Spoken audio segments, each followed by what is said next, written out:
নমস্কার বন্ধুরা, বাংলা মায়ের হ্যাংলা সেলে সবাইকে স্বাগতম। শুভ দুপুরবেলা চলে এসেছি আবার একটা নতুন রান্না নিয়ে আপনাদের সামনে।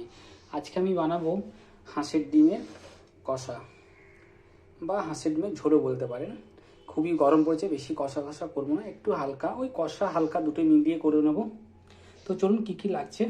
খুবই সিম্পল জিনিস লাগছে, খুবই অল্প জিনিস লাগছে। কাঁচা লঙ্কা, টমেটো, অল্প কাশ্মীরি লঙ্কা, অল্প হলুদ গুঁড়ো, পেঁয়াজ কুচি, একটু গোটা রসুন, নুন আর সর্ষের তেল।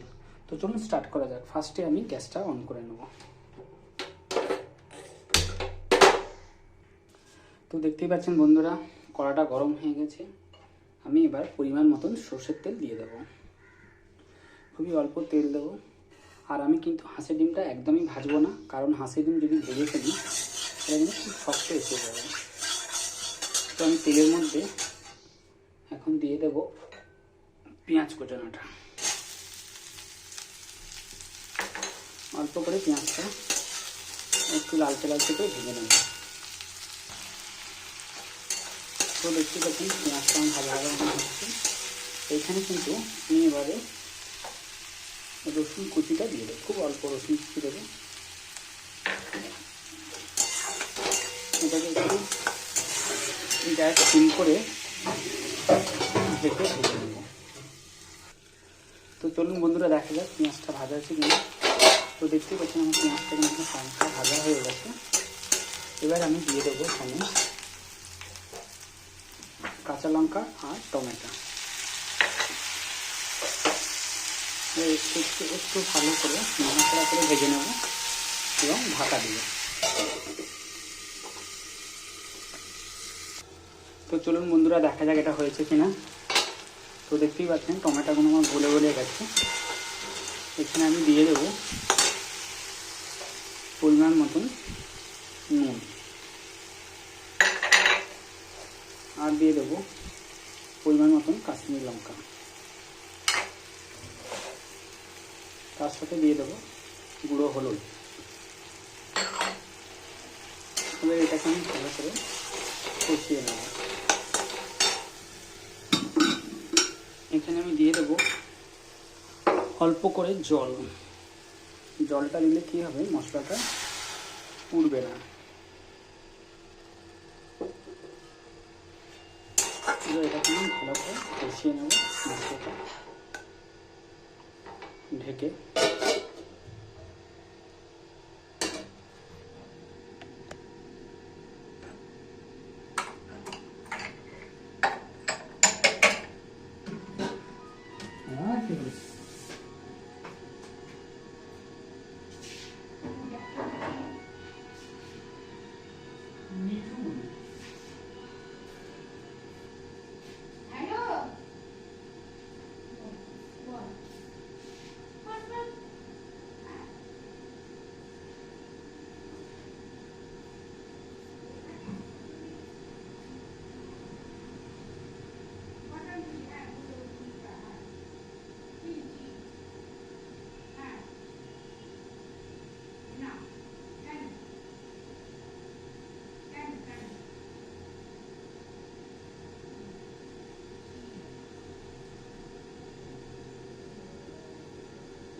তো চলুন বন্ধুরা দেখা যাক এই মশলাটা হয়েছে কিনা।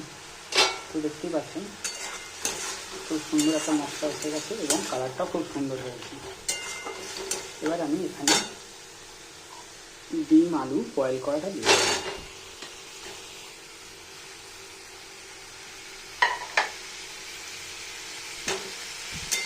এবার এটাকে আমি ভালো করে কষিয়ে নেব।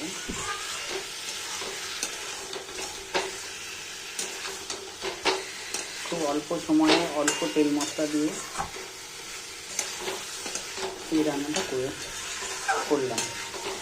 কেন গরমের সময় বেশি অতিরিক্ত তেল মশলা খাওয়াও যায় না, সেই চিন্তাধারা করে একটু হালকা রকম আমাদের করে নিলাম। এবার এটাকে আমি ঢেকে রাখলাম।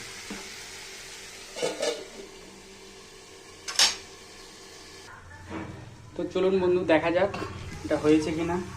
তো দেখতেই পাচ্ছেন এটা ভালোভাবে কষা হয়ে গেছে। এবার আমি এখানে জল দিয়ে দেবো। তো পরিমাণ মতন অল্প করে জল দিয়ে দেবো, কেন খুব ঝোল রাখবো না, আবার খুব কষাও করবো না।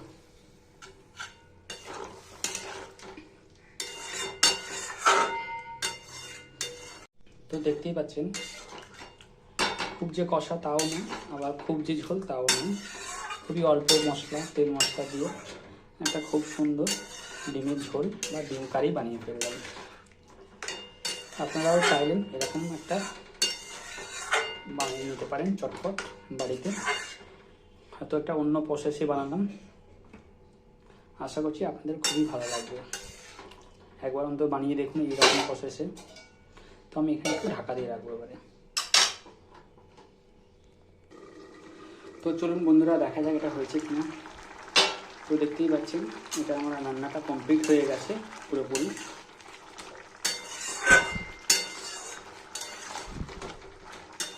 এবার আমি গ্যাসটাকে অফ করে দেবো।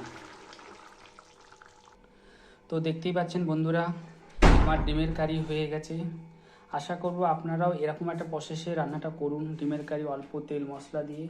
আশা করছি আপনাদের খুবই ভালো লাগবে খেতে।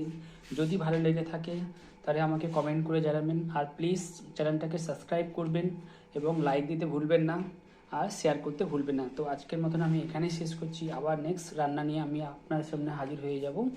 তো আজকের মতন সবাই খুব ভালো থাকুন। সবাইকে বললাম টাটা বাই বাই।